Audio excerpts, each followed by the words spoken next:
Welcome back to my YouTube channel. My name is Sherwin and I just want to share some knowledge and ideas on how to manage anxiety and panic attack. Maraming salamat sa mga patuloy na nanonood ng mga videos ko. Ang saya ko kasi recently, may mga nagchat-chat sa akin na gumaan na yung pakiramdam nila. Unti-unti nagkakaroon sila ng idea about anxiety disorder. Kung ano yung mga dapat nilang gawin ng mga tools and techniques, tapos yung mga paliwanag about dun sa mga sintomas na nararamdaman nila. Malaking tulong daw yung mga videos na ginagawa ko and patuloy silang nanonood ng mga videos ko. Kasi ang gaan daw ng pakiramdam nila every time na napapanood nila yung videos ko. Sobrang na-appreciate ko yun lahat sila. Mga nagpapasalamat, mga nagpa-personal message and nagko-comment every time na may mga newly upload tayo na videos, So ngayon, ano bang gusto kong i-share sa inyo? Actually na-miss ko kayo. Ang tagal ko kasing walang upload, Parang 3 weeks rin wala akong upload. Ang dami kong gustong i-share sa inyo. Ang daming pumapasok sa isip ko. Kasi wala kasi akong time, kaya hindi ko magawan ng video, So, last time, merong nag-chat sa akin, isang follower natin dito sa YouTube, binigyan ko siya ng oras, nag-usap kami. Malaking katanungan daw kasi sa kanya is, kung yung anxiety disorder ba is maaaring magdulot sa kanya ng mental health problem, So, in short, parang nakakabaliw daw ba, ganyan. Ang pangit kasi isipin or ang pangit pakinggan, kapag sinabi natin yung word na baliw. Kasi commonly sa mga Filipino, ganyan ayun yung term Pero ang tamang term kasi doon is pwede kasing schizophrenia, pwede ring merong psychosis. And sa ating mga Pilipino, ganun kasi yung term natin. So kakausapin ko na lang rin kayo kung ano yung mga words na naiintindihan nyo. So nanguna, yung anxiety disorder. May sintomas kasi yan na tinatawag na depersonalization and derealization. Yung depersonalization and derealization, ito yung pakiramdam na parang wala ka sa sarili mo, Detached ka sa katawan mo. Parang pinapanood mo yung sarili mo sa ibang perspective, So let's say for example, nagmamaneho ka. Para kang lutang na nakikita mo yung sarili mo na nagmamaneho lang ng kusa. Okay? So, ganun yun. Ayun yung tinatawag nating depersonalization. Yung derealization naman, ito yung feeling na para kang nananaginip. Okay? So, sa panaginip, alam niyo yung pakiramdam na yun, yung kusa na lang na may mga nangyayari, hindi mo alam kung totoo ba yung mga nangyayari sa paligid mo. Kapag sinubukan mo tumakbo, parang ang bagal mo. Tapos, parang pag hinawakan mo yung braso mo, yung binti mo, parang, alam mo yung feeling na parang wala ka sa reality. Okay? So, yun yung tinatawag nating depersonalization and derealization. And itong sintomas na to, very frightening, very overwhelming to kapag na-experience ng isang individual. Lalo na kapag wala kayong idea about anxiety and panic disorder. So, ako personally, na-experience ko to during the time na severe pa yung anxiety disorder na experience ko and panic disorder. Itong depersonalization and derealization kasi, madalas to ma-experience ng isang tao kapag sobrang taas na ng tension na nararamdaman natin sa katawan, physically and mentally. So in short, kapag severe yung anxiety disorder na experience mo, may tendency na ma-experience mo to. And hindi lahat ng anxiety sufferers is nakaka-experience nito. Marami sa atin, hindi natin alam na natural na nangyayari yun sa atin. Maaari talaga natin ma-experience ito. Kasi natural mechanism ng ating katawan to tuwing tayo ay nagpa-fight or flight response. Yung depersonalization and derealization, nangyayari to kapag na-anticipate ng brain natin na tayo ay nasa immediate danger. Alam niyo yung nanonood ba kayo ng mga movies, mga serial killers, ganyan. O kaya siguro may mga napapanood kayo na palabas na, so let's say for example, yung family, pinatay ng killer, Tapos natira yung isang anak nila, Napapansin nyo, yung bata, no? Yung bata, natutulala na lang, tapos habang nangyayari yung krimen, no? Natulala na lang, hindi makapagsalita, nanginginig, hindi alam kung ano yung gagawin, no? So, commonly, yung depersonalization and derealization, nangyayari yan sa tao kapag ang isang tao is hindi na niya kayang lumaban o kaya tumakas sa isang sitwasyon. Kapag hindi na natin kayang labanan yung predator natin or hindi na natin siyang kayang takasan, nag-activate yung depersonalization and derealization na yun. Bakit? Kasi let's say for example, merong leon sa harap mo. Ilang minuto na lang kaya ka nang kainin and hindi mo na kayang lumaban, hindi mo na kayang tumakas dun sa sitwasyon na yun. Ang katawan natin ay may isa pang mechanism, no? And ito yung depersonalization and derealization. Lumalabas yan para yung trauma na maaaring ma-experience natin physically and mentally is hindi natin masyadong maramdaman. Okay? So in short, kung kakainin ka na niyan, nung leon na yan, medyo mawawala ka sa sarili mo. Bakit? Para kung ngunguyain ka na nung leon, hindi mo masyado mararamdaman yun kasi medyo detached ka sa sarili mo yun. Okay? Yung attention mo hindi masyado nakafocus doon. Yung katawan mo parang medyo nagnanam. Okay? So yun yung purpose nun, nung depersonalization and derealization.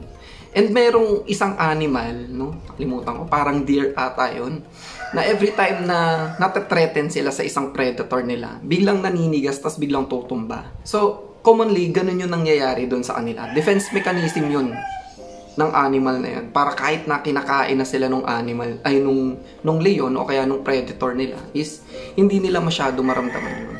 Okay? So, tayo, kasi sa animal kingdom, okay? Sa animal kingdom kasi ang tao animal din yan eh. Kaya yung mga instinct natin na ganun, ito yung survival instinct. And minsan lumalabas to kapag sobrang intense physically and mentally yung na-experience natin. Okay? So alam nyo naman kung gaano ka-stressful yung anxiety, no? Yung kapag ka let's say for example, magsasalita ka sa harap ng maraming tao, no? Yung ang bilis-bilis ng tibok ng puso mo, medyo sumisikip yung chest mo, nahihirapan kang huminga, nahihilo ka, akala mo magko-collapse ka, no? Yung mga ganong sensation kasi, yung ganong sitwasyon kasi, minsan, na-anticipate ng brain natin yun as danger.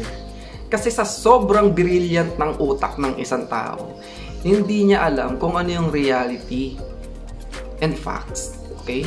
So, yung mga ganong situation, na-anticipate niya na danger.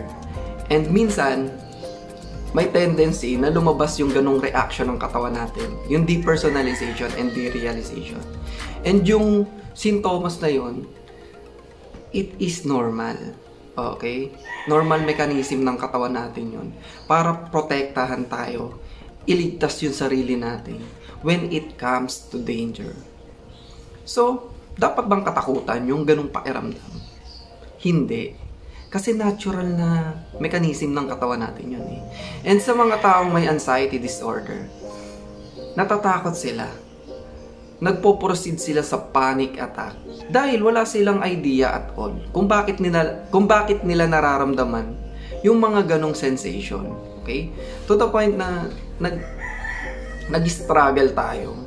Kasi feeling mo mababaliw ka na, ang bilis-bilis mag-isip ng isip mo. Akala mo may problema ka na sa isip, no? Na in reality, normal yun.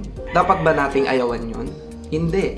Kasi kung hindi mo na-experience yun, kapag nasa life and death situation ka na ramdam mo yung mga masasakit na maaari mangyari sa'yo, no? Kahit na yung mga yung great emotions natin tuwing nasa stressful situation tayo, okay? Nagnanamb rin yan. Yung feeling natin, yung emotions natin, nagnanamb yan. Tuwing nagdi-derealization and depersonalization tayo. Hindi lang yan sa physical body, pwede rin sa emotions and feelings natin, nagnanamb rin tayo. Okay? So, hindi dapat katakutan yun. Pag sinabi naman natin na mga taong baliw, no? may psychosis or schizophrenia. Yung mga commonly na nakikita natin sa ilalim ng tulay na nagsasalita, minsan sumasayaw, naghuhubad, nanghahabol ng ibang tao. Minsan nahablutin yung damit mo, kakausapin ka, hindi mo maintindihan, no? Okay, yun. Doon na tayo, magandang topic to. Yung mga taong yun, sila yung nakaka-experience ng delusions, yun, no? So it means, pag sinabi nating delusions, yung 5 senses ng isang tao, may mga na-anticipate na bagay yan, na hindi naman totoo. So let's say for example, may mga naaamoy sila, na hindi naman totoo. No? May naamoy silang kandila, may naamoy silang gantong pagkain, iniisip nila yon, nagsasalita sila na ganun, pero in reality wala namang ganun.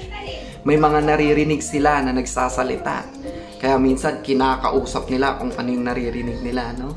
May mga unusual behavior sila doon sa mga nasa-sense ng senses nila, no? May mga nalalasahan, may mga nararamdaman, may mga nakikita, yan. Ayun yung delusions, okay? So, ikaw ba nakaka-experience na? Ayun yung tanongin mo sa sarili mo. Bukod sa delusions, sila yung may mga hallucinations. Kapag sinabi naman natin hallucinations, ito yung may mga nakikita silang mga iba't ibang uri ng bagay. Pwedeng tao, pwedeng bagay, no? Gamit mo, pwedeng hayop. May mga nakikita silang bagay na yun na hindi naman totoo. So let's say for example, nakikita nila yung kapatid nila kahit malayo naman sa kanila, no? Nakikita nila yung may mga figures sila na nade-determine na akala nila isang tao pero hindi naman. May nakikita silang akala nila hayop, no? Ayun yung tinatawag natin na hallucinations. And lastly, nakalimutan ko kung anong term yun eh. Pero, kung ipapaliwanag ko, sila yung may mga pinaniniwalaan na isang bagay na hindi naman totoo. Okay? So, let's say for example, no? Kapag nanood ko yun ng balita, minsan yung mga nagrarally, ganyan. Sila daw yung reincarnation ng presidente. Sila daw yung reincarnation ni Rizal. Sila daw yung tagapagligtas. Meron daw silang ganito kalaking pera na nakatago sa ganitong lugar, no? May mga pinaniniwalaan sila, no? Nasa isip nila, tumatakbo yun, totoong-totoo yun para sa kanila. And hirap silang hindi maniwala doon. Okay? So, yun yung mga description natin sa ganong mental health disorder, no? So, dapat pa katakutan kung meron kang psychosis, no? Kung naka-experience ka na schizophrenia. Ang sagot dyan, hindi. Bakit?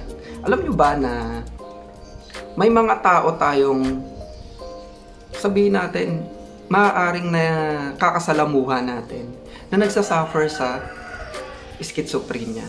Na commonly, normal sila mag-act, no? Kung paano natin nakakausap, paano natin nakakasalamuha, normal sila na ikipaghalubilo sa atin. And kung titignan mo, walang problema sa kanila, no? Aware sila na may mga nakikita sila. Okay? Yes, pwede mangyari yun. Halimbawa ako, ganito. Ang ayos-ayos ko sa inyong nakikipag-usap, parang walang problema, pero may mga hallucinations ako. Pwede mangyari sa isang tao yun. And dapat ba katakutan yun? Hindi. Kasi, yung mental health disorder na yun, maaari kasi yung baliktarin, no? Maaari yung i-treat, kaya yan i-treat. Basta mas maganda ng early diagnosis, no? Maaga kayong ma-rule out, maaga kayong magpa-doktor, no? Mental health doctor, para mas maagapan agad yung conditions nyo. So, ayun, hindi dapat katakutan yun. Kasi, kaya naman i-treat yan. Okay, so sana may naintindihan kayo, no? Ang bottom line lang dito, sabi nga nila, no? Nabasa ko to sa isang article dati. Mahilig kasi ako magbasa. As long as nagwo-worry ka na baka mabaliw ka, hindi ka pabaliw. Okay? As long as nag-aalala ka na baka ganito, baka ganyan, hindi ka pabaliw, okay? And yung depersonalization and derealization na yan, aminin ko na sa inyo, isa yan sa pinaka nakakatakot, pinaka-worst na na-experience ko when it comes to anxiety disorder. Pero ngayon wala na, no? Siguro, way back 2 years ago or basta ganyan, sobrang severe noon. Naalala ko, To the point na, ito wag nyong gagayahin, ha? Ito ay isi-share ko lang sa inyo. Dahil this is my personal experience. So, sobrang debilitating, sobrang overwhelming and frightening nung depersonalization and derealization. Akala ko nga mapapraning ako dahil doon. Lagi akong merong rubber band sa braso ko. Dito. Okay? Bakit? Kasi every time na na-experience ko yun, pinipiti ko yung rubber band na yun para bumalik ako doon sa consciousness ko. Okay? Sa present moment situation. Kasi every time na na-experience ko yun, totally na de-detach ako. Pag kinakausap ako nung misis ko dati, ano ba yan? Ang sabi mo, sorry. Ganun ako. Pero sobrang sama na ng pakiramdam ko. Talagang hindi ko maintindihan kung ano yung sinasabi nung kausap ko. Kasi, ganun siya kapangit sa pakiramdam. No? Basta, ganun ko siya i-describe eh. Para kang nasa panaginip, na nahihilo ka, na lightheaded ka, para kang lumulutang, yung katawan mo, upper extremities mo, yun yung nararamdaman mo. Yung paa mo kusang naglalakad na at any moment, feeling mo matutumba ka, feeling mo matatalisod ka. And kapag, alam mo yun, yung pag parang hinawakan mo yung katawan mo, para siyang namamanhid, onte, pero normal pala yun, okay? Kasi, ano yan eh, kailangan ng katawan natin yan. Yan. Sana nasagot yung katanungan mo, no? Hindi ko nasasabihin, hindi ko nababanggitin kung anong pangalan yung nakausap ko last time. Privacy na lang rin para sa kanya. So, ayun. Yun lang yung gusto kong i-share sa inyo ngayong araw na to, no? Sana may natutunan kayo. And, ayun, na-miss ko kayo. 3 weeks, wala akong upload, no? Kasi panggabi ako eh. Actually, kagabi, nakauwi ako 1 a.m. na. And, kanina, 5 a.m. Gising na ako. Kaya medyo, ano pa rin yung pakiramdam ko, antok pa ako, and yun, parang hindi pa ako nakakapagpahinga maayos, no? So, sana nagustuhan nyo yung videos ko. So, please don't forget to subscribe, like, and comment down below, and click the notification bell para parati kayong updated sa latest upload ko. Maraming salamat po. Bye!